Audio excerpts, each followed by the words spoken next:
इस वीडियो में हम डिस्कस करेंगे कि अगर आप जेई एग्जाम के अंदर फर्स्ट रैंक लेके आ जाते हो तो आपको क्या क्या बेनिफिट्स होते हैं। डायरेक्ट बेनिफिट्स, इनडायरेक्ट बेनिफिट्स, सारे हम इन 4 कैटेगरी में डिस्कस करेंगे। पहला फाइनेंशियल बेनिफिट्स कि आपको फर्स्ट रैंक लाने की वजह से डायरेक्टली कितने पैसे मिलते हैं। दूसरा, आपको करियर में आगे क्या हेल्प मिलती है अगर आप जेई फर्स्ट रैंक करो। तीसरा, आपको क्या रिस्पेक्ट मिलती है उसकी वजह से। एंड चौथा, आपको खुद को सेल्फ में क्या क्या फ़ायदे या क्या क्या आपको चीज़ें रियलाइज़ होती हैं। मैं 2017 में मेरी फर्स्ट रैंक थी जेई एग्ज़ाम में। जेई मेन एग्ज़ाम में फुल मार्क्स मैंने स्कोर किए थे 360 आउट ऑफ 360, जो उस समय और इवन आज तक एक रिकॉर्ड है उस फॉर्मेट में। एंड काफ़ी चीज़ें मुझे इसके बारे में पता है जो शायद आप नहीं जान पाओगे कहीं और पे। चलिए फटाफट से शुरू करते हैं। पहला फाइनेंशियल, ठीक है। तो इसमें सबसे पहला तो ये होता है कि यार आप जिस भी कोचिंग से आपने पढ़ाई की है वो आपको एक रिवॉर्ड देते हैं अगर उनकी पॉलिसी में ऐसा है तो, ठीक है। अब मैं एक अच्छी कोचिंग से था, मैं एक रेजोनेंस नाम करके कोचिंग है, आपने लोगों ने सुना ही होगा। आई वॉज फ्रॉम देयर, ठीक है। तो उन्होंने मुझे फर्स्ट रैंक आने पर एक जो प्राइस दिया था, कैश प्राइस, जो था लगभग मेरा जो फैमिली का ईयरली इनकम था, ठीक है, लगभग उसके इक्विवेलेंट था, which was a very big deal for me. And पैसे से यार मैं तोड़ना नहीं चाहूँगा इस चीज़ को, because they have done a lot for me. केवल ऐसा नहीं है कि केवल पैसे दे दिए बस वही है, उन्होंने मुझे बहुत कुछ किया था। तो पैसे is not a big deal compare to that. अब ये अमाउंट वेरी करता है। कई सारे लोग जो लोकल कोचिंग से पढ़ते हैं ऑब्वियसली उनके पास इतने फंड्स नहीं होते हैं वो कि आपको इतना बड़ा अमाउंट दे पाए। और जो लोग, कुछ लोग हैं जो ऐसी कोचिंग्स में पढ़ते हैं जहाँ पे ये अमाउंट का 10 टाइम्स 20 टाइम्स तक दिया जाता है, ठीक है। तो वो कंप्लीटली डिपेंड करता है आप कौन सी कोचिंग में हो। तो इसको मैं कोई रिलायबल चीज़ नहीं बोलूँगा कि भाई फर्स्ट रैंक आप पैसे के लिए आ जाओ, ऐसा कुछ भी नहीं है, ठीक है। अब यहाँ पे एक और चीज़, ये तो थी एथिकल चीज़। अब अनएथिकल प्रैक्टिसेस भी देखो बहुत सारी होती है कि कई सारे लोग होते हैं जो अनएथिकल प्रैक्टिसेस करते हैं, टॉपर्स को सेल बाय। तुम्हें पता है यार, मैं ज़्यादा बोलूँगा नहीं इस बारे में क्योंकि for legal reasons this is a joke, this is made up, है ना। लेकिन आप समझ सकते हैं। तो ये तरह की प्रैक्टिसेस भी देखो होती है, लेकिन मैंने पर्सनली ये प्रैक्टिसेस फॉलो नहीं की थी। अगर आप जाके सर्च भी करते हो मेरा नाम कल्पित वीरवाल कोचिंग ऐसा कुछ करके, तो आपको किसी भी कोचिंग का रेजोनेंस के अलावा मेरे साथ नाम एसोसिएटेड नहीं मिलेगा, क्योंकि मैंने उनमें से किसी के साथ एसोसिएशन ना की थी, ना पैसे लेके, ना फ्री, कुछ भी नहीं, ठीक है। क्योंकि यार मैं काफ़ी एक एथिकल पर्सन हूँ, मेरी फैमिली भी काफ़ी एथिकल है। उन्होंने कहा कि यार ये सब नहीं करना है। और कहीं ना कहीं शायद उसी भगवान की दुआ या जो भी कहे, कर्मा कहें, उसकी वजह से आज शायद मुझे उस चीज़ का बेनिफिट काफ़ी मिल रहा है, ठीक है। तो आप किसी और टॉपर को अगर आप ढूंढेंगे ना कि भैया कौन सी कोचिंग पढ़ा, तो आपको 10 नाम मिल जाएंगे, 20 नाम मिल जाएंगे, या 2-3 तो मिल ही जाएंगे। लेकिन मेरे केस में आपको एक ही मिलेगा क्योंकि मैंने वो चीज़ एक्सेप्ट नहीं की थी। लेकिन अगर आप करना चाहें तो ये ऑप्शन भी आपके पास है। अब वो लेकिन आपका डिसीजन है, ठीक है। तो ये मैंने फाइनेंशियल आपको बता दिया कि भाई आपकी कोचिंग वगैरह या कुछ ऑर्गेनाइजेशन वगैरह होती हैं, या जैसे आपकी सिटी की म्यूनिसिपैलिटी जो भी है, ये सब लोग आपको रिवॉर्ड वगैरह करते हैं, ये सब चीज़ें एक रहती है, ठीक है। अब आता है दूसरा, करियर वाइज आपको क्या फ़ायदे होते हैं, ठीक है। तो अब मेरे केस में तो मैंने अपना करियर ही एजुकेशन फील्ड में, मैंने जो अपनी कंपनी एकेडबूस्ट स्टार्ट की थी, या ये जो चैनल है जो उसका एक पार्ट है, वो डायरेक्टली जेई से रिलेटेड ही हो गया, डायरेक्ट एजुकेशन से रिलेटेड हो गया, डायरेक्ट स्टूडेंट से रिलेटेड हो गया। तो वहाँ पे तो ऑब्वियसली मुझे बहुत ज़्यादा हेल्प मिली है। ऑब्वियसली यार यूट्यूब चैनल को ग्रो करना इज़ नॉट ईजी, उसमें ऐसा नहीं होता कि फर्स्ट रैंक आ गई तो ग्रो हो गया, ऐसा भी नहीं होता है। लेकिन कहीं ना कहीं एक हेल्प ज़रूर मिलती है, लोग ट्रस्ट ज़्यादा करते हैं, लोग आपके प्रोडक्ट ज़्यादा खरीदना चाहेंगे। जैसे एकेडबूस्ट के कोर्सेज हैं वो लोग इसलिए भी लेते हैं काफ़ी ज़्यादा कि आप वहाँ पे फर्स्ट रैंक या मुझसे पढ़ रहे होगे, ठीक है। तो वो एक काफ़ी यूनिक चीज़ लगती है, क्योंकि किसको नहीं जानना है कि फर्स्ट रैंकर से कैसे जेई की तैयारी करनी है, किसको नहीं चाहिए फर्स्ट रैंकर का कोर्स। तो ये चीज़ें आपको कहीं ना कहीं मुझे पर्सनली हेल्प की थी in my career as a entrepreneur या यूट्यूबर, जो भी आप कहना चाहें। तो ये चीज़ मुझे डेफिनेटली हेल्प करी है, ठीक है। लेकिन वो इसलिए क्योंकि मेरी इंडस्ट्री ये है। अब आप अगर एक कॉर्पोरेट करियर बनाते हो, लेट से आप सॉफ्टवेयर इंजीनियर बनते हो, या लेट से आप किसी कंपनी में एज अ बिजनेस रोल जाते हो, वहाँ पे आपको क्या हेल्प मिलेगी? तो इसका आंसर है मोस्टली नहीं, ठीक है। क्योंकि कंपनीज यार ये सब देखती नहीं है, उनको आपसे चाहिए होता है कि कॉलेज में परफॉर्मेंस कैसी थी और आपका वर्क कैसा है, इस बेसिस पे हायरिंग होती है। लेकिन अब कोई कोई कंपनी होती है, जैसे मुझे याद है कि सेकंड ईयर में सैमसंग ने आई थिंक हायरिंग की थी, तो उसमें उन्होंने कुछ ऐसा कट ऑफ लगाया था कि जो जेई के अंदर 25 रैंकर्स हैं केवल वही शॉर्टलिस्ट हो सकते हैं। अब उसमें मैं तो शॉर्टलिस्ट हो जाऊंगा, लेकिन जिसकी 25 रैंक है वो भी तो शॉर्टलिस्ट हो रहा है। तो फर्स्ट रैंक लाने का कोई स्पेसिफिक बेनिफिट नहीं मिल रहा है, ठीक है। तो ये चीज़ भी एक आपको दिमाग में रखनी पड़ेगी कि यार ऐसा नहीं है कि इंटरव्यूज वगैरह में लोग रैंक से इंप्रेस होते हैं। देखो कई जगह पर कट ऑफ्स होती हैं कि अगर आपकी रैंक इतने से बाहर है तो तुम अप्लाई नहीं कर सकते, लेकिन वो तो यार बाकियों को भी मिल रहा है। अब बस एक ये चीज़ है कि आपके अगर रेज्यूमे में ये लिखा हुआ है कि आप जेई में फर्स्ट रैंकर रह चुके हो, बहुत फ़र्क तो देखो पड़ता है। लोग इंप्रेस होते हैं, स्टैंड आउट होते हो यार तुम, कि भाई यार अच्छा तुमने जेई में फर्स्ट रैंक अचीव किया, वाह। तो वो तुमसे कुछ पूछेगा उस बारे में इंटरव्यूअर की, यार तो कैसा था एक्सपीरियंस जो भी है, एक कहीं ना कहीं इंप्रेस होते हैं लोग उससे, जो हम आगे भी बात करेंगे। तो इससे इनडायरेक्ट बेनिफिट मिल सकता है, लेकिन ऐसा नहीं होता है कि तुम्हारी जेई में फर्स्ट रैंक आ गई इसलिए तुम बहुत आगे बढ़ रहे हो। फर्स्ट रैंकर्स सक्सेसफुल होते हैं, लेकिन वो इसलिए होते हैं क्योंकि वो एनीवे टैलेंटेड और हार्डवर्किंग होते हैं, उनकी उस रैंक की वजह से उनको बहुत ज़्यादा बेनिफिट आगे इतना भी नहीं मिलता है। ठीक है, तो करियर वाइज भी मैंने डिस्कस कर लिया। अब आते हैं रेस्पेक्ट, जिसके बारे में स्पेशली इंडिया में काफ़ी लोग केयर करते हैं कि यार हमारी रेस्पेक्ट हो। तो यार आपकी अगर जेई में फर्स्ट रैंक आती है या इस तरह का कोई अचीवमेंट होता है, उससे रेस्पेक्ट तो आपकी बहुत ज़्यादा हो जाती है। मतलब ऐसा है कि आपकी एक हमेशा के लिए इमेज बन जाती है कि यार ये बंदा तो काफ़ी सक्सेसफुल है, he is an epitome of success और इंटेलिजेंस या जो भी है। तो लोग आपकी इमेज ही बना देते हैं वैसी। जैसे मैं कहीं भी आ जाता हूँ, जैसे थोड़े दिन पहले मैं IIT बॉम्बे में एक स्पीच के लिए गया था, तो वहाँ पे भी लोग इतने सारे आए थे एंड काफ़ी मैंने बात की उनसे, तो एक अच्छा लगता है। मतलब एंड इट्स नॉट जस्ट कि यूट्यूब, मतलब एक तो होता है कि भाई ठीक है यूट्यूबर का मीटअप हो रहा है, वो एक अलग बात है, ठीक है, लेकिन आपकी अगर इस तरह की कोई अचीवमेंट होती है तो वहाँ पे लोग आपको एक बहुत ही अलग लेवल की रिस्पेक्ट देते हैं, जिसके लिए I am very grateful to all of you obviously. तो ये चीज़ एक है कि यार आपकी रिस्पेक्ट तो बहुत ज़्यादा हो जाती है। आप कहीं भी किसी फंक्शन में जाओगे फैमिली के साथ या जो भी है, तो आपकी बहुत रिस्पेक्ट होती है यार। कि जैसे मेरे पेरेंट्स को भी उनकी वर्क प्लेस पे सम्मानित वगैरह किया गया था, और बहुत सारी इस तरह की चीज़ें होती है, ठीक है। तो रेस्पेक्ट तो देखो बहुत आपको मिलती है। इसके बारे में और हम बात करेंगे सेल्फ वाले पॉइंट के अंदर, ठीक है। अब सेल्फ कि यार आपको अपने खुद के अंदर, खुद के व्यक्तित्व में, खुद की जो पर्सनल ग्रोथ है या खुद की थिंकिंग में आपको क्या बेनिफिट होते हैं, और ये आई थिंक सबसे इंपॉर्टेंट है। तो आई थिंक फर्स्ट रैंक लाने या इस तरह के अचीवमेंट होते हैं ना, उससे यार आपको एक लिबरेशन भी मिलती है और एक कैप्टिविटी भी मिल जाती है। लिबरेशन क्या मिलती है कि यार अब मैं कुछ भी काम करता हूँ ना, मैं किसी से कुछ भी बात कर लेता हूँ, वो सबसे पहला उनका रिएक्शन ये होता है कि यार तुम तो जेई में फर्स्ट रैंक लाए थे, वो हो ना। तो एक अपने आप ही एक रेस्पेक्ट उनके दिमाग में आ जाती है कि यार ये बंदे की बात सुनने लायक है, ठीक है।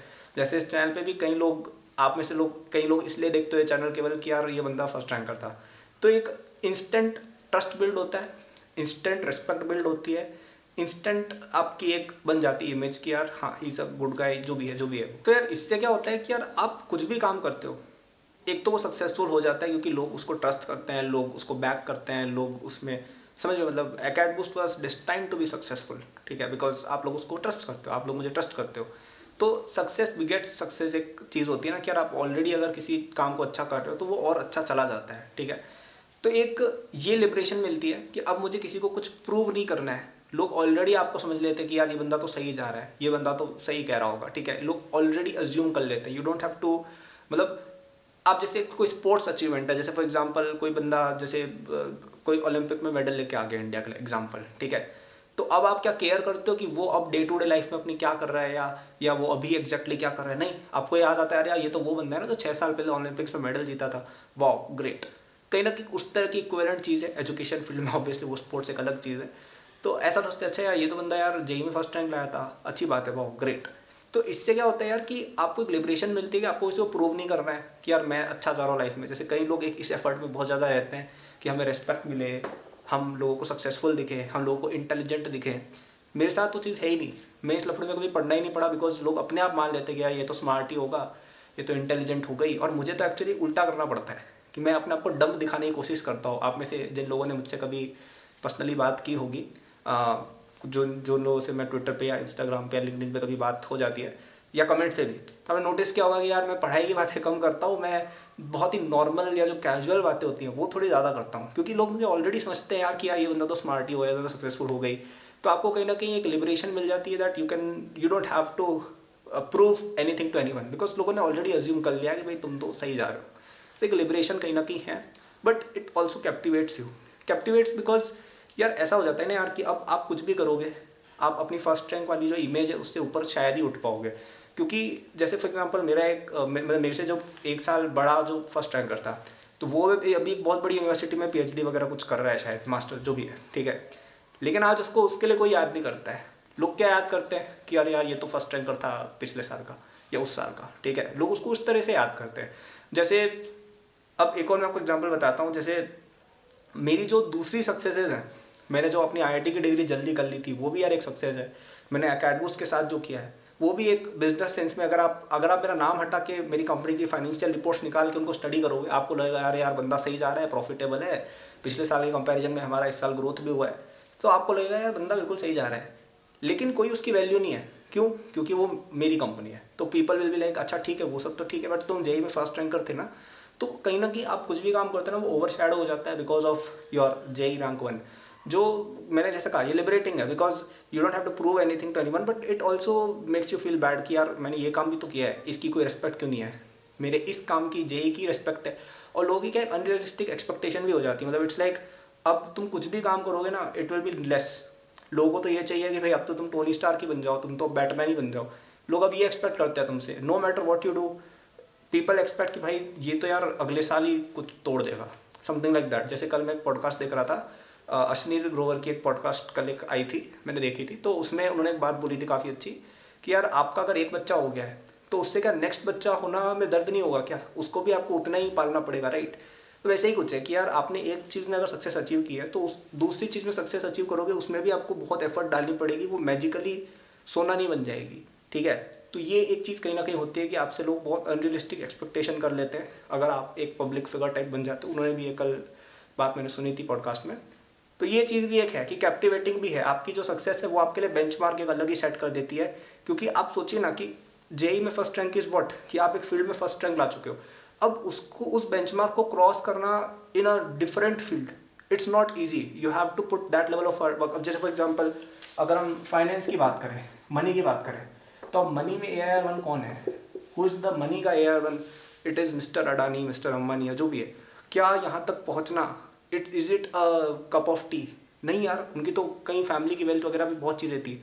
अंबानी का तो पूरा एम्पायर इनहेरिटेड है। लेकिन अब लोग एक्सपेक्टेशन ऐसी करते हैं, अच्छा है तो जेई में फर्स्ट रैंक था तुम्हें तो इसमें भी फर्स्ट होना चाहिए, या तुम्हारे पास हज़ारों करोड़ होने चाहिए, ठीक है? लोग ऐसे एक्सपेक्टेशन रखते हैं जो एक 22-21 ईयर ओल्ड से आप नहीं रख सकते हो, सिंपल सी बात है, ठीक है? तो ये कहीं ना कहीं कैप्टिवेटिंग भी एक चीज़ हो जाती है, ठीक है? तो अब मैंने काफ़ी बात इस बारे में कर ली है, आई होप आपको समझ में आया हो कि सेल्फ पे कैसा इम्पैक्ट पड़ता है। It's like a golden cage कह सकते हो कि यार आप किसी में जैसे फॉर एग्जांपल आप बच्चे लोग हो, जैसे आप लोग कुछ कमेंट वगैरह करते हो कि अरे भैया आई फाइंड यू इंस्पायरिंग, तो ऑब्वियसली अच्छा लगता है यार, कहीं जाते हैं तो लोग रेस्पेक्ट से देखते हैं, लोग they want to click a photograph और दे वांट टू टॉक, जो भी है, तो यार एक अच्छा लगता है। बट इट ऑल्सो यार ऐसा भी लगता है ना यार कि यार लोग तो मुझे मेरी ऐसी चीज़ के लिए जान रहे हैं जो मैंने 6 साल पहले की थी, क्योंकि जेई तो मैंने 2017 में दिया था, उसको तो काफ़ी टाइम हो चुका है। तो मुझे ऐसा लगता है यार कि भाई इतनी पुरानी चीज़ को लोग अभी तक कैरी फॉरवर्ड कर रहे हैं, तो उससे कहीं ना कहीं बुरा भी लगता है कि यार मैंने उसके बाद भी तो बहुत चीज़ें की है, बट इट्स नॉट रिकॉग्नाइज्ड, ठीक है? And it has come to an acceptance now, मतलब मुझे अब धीरे धीरे इस चीज़ की एक्सेप्टेंस हो रही है that you have to embrace who you are. आप उस चीज़ से इंडेफिनेटली भाग नहीं सकते हो। आपको लोग एज अ जेई टॉपर देखते हैं, आपको लोग उस तरीके से देखते हैं, it's actually a blessing, it's a blessing in disguise. तुम्हें लग रहा है जैसे मैं बहुत साल तक ना इस चीज़ से भागता था, मैं बहुत साल तक 2019 क्या 2021 तक मैं कहूँगा I used to run away from this whole thing. मैं हमेशा ये सोचता था कि यार how can I run away from YouTube, how can I run away from Acadboost, I don't want to do this. मुझे ऐसा लगता था कि यार ये मैं क्या कर रहा हूँ, I should be doing something जो मुझे यहाँ पे इस बेंचमार्क पे लेके जाए। I used to think like that.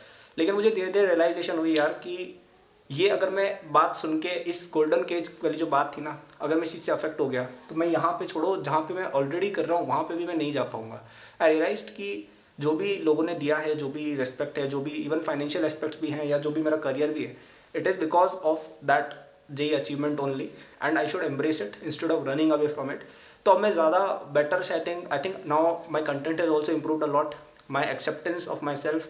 अब मैं जिस तरह से अपने विचार खुद के अंदर व्यक्त करता हूँ, या इवन यूट्यूब पे भी, I think that has changed a lot, and I am more accepting of the past and obviously the future. And now मुझे अब ज़्यादा ये लगता है कि यार अभी मैं जो कर रहा हूँ ना, I think it's a very noble thing, and I think by doing this I can actually become an AIR-1 in some other thing as well, ठीक है? ये जो अकेडबूस्ट वाली चीज़ चल रही है which is built on top of AIR-1, I think it is on the way to become another AIR-1. Okay, तो with this end I think it's a very poetic end and I would like to end on this note. I think थोड़ा सा लंबा हो गया video यार, but I wanted it to be लंबा क्योंकि मैं सोच रहा हूँ यार थोड़ी सी वीडियोस अब एक पॉडकास्ट फॉर्मेट टाइप की रखते हैं जहाँ पे वीडियोस थोड़ी लेस फ्रिक्वेंट आएंगी, but I will try to talk about a topic in depth, maybe 20-30-40 minutes तक। और होस्ट वगैरह नहीं, मुझे पॉडकास्ट करना पसंद है क्योंकि होस्ट से मेरे को चिड़ बचती है भाई एकदम। I wanted to be solo, तो मैं सोच रहा हूँ यार, मतलब बहुत ही रैंडम अभी 1 घंटे पहले थॉट आया कि एक टेबल वेबल लाते हैं, वो वाला माइक नहीं होता, वो वाला सिलेंडर वाला, वैसा ला के कुछ करते हैं, अच्छी सी हरकतें। तो let me in the comments आपको क्या इस आइडिया में इंटरेस्ट है, आपने अब तक वीडियो देखी है नहीं वो भी पता चल जाएगा। एंड अगर आपको मुझसे और ज़्यादा कुछ पूछना हो, जानना हो, मेरे सोशल्स के लिंक डिस्क्रिप्शन में दिए हुए, इंस्टाग्राम, ट्विटर, जो भी है आप यूज़ कर सकते हैं। अगर आपको मुझसे पढ़ना है, अगर आपको मेरी कंपनी से पढ़ना है, तो आप acadboost.com पे जा सकते हैं, लिंक डिस्क्रिप्शन में मिल जाएगा। बहुत प्यारे प्यारे कोर्सेज हैं फॉर जेई, नीट वगैरह सब कुछ, and will absolutely enjoy them. Okay, and like subscribe तो यार कर ही देना। Good luck.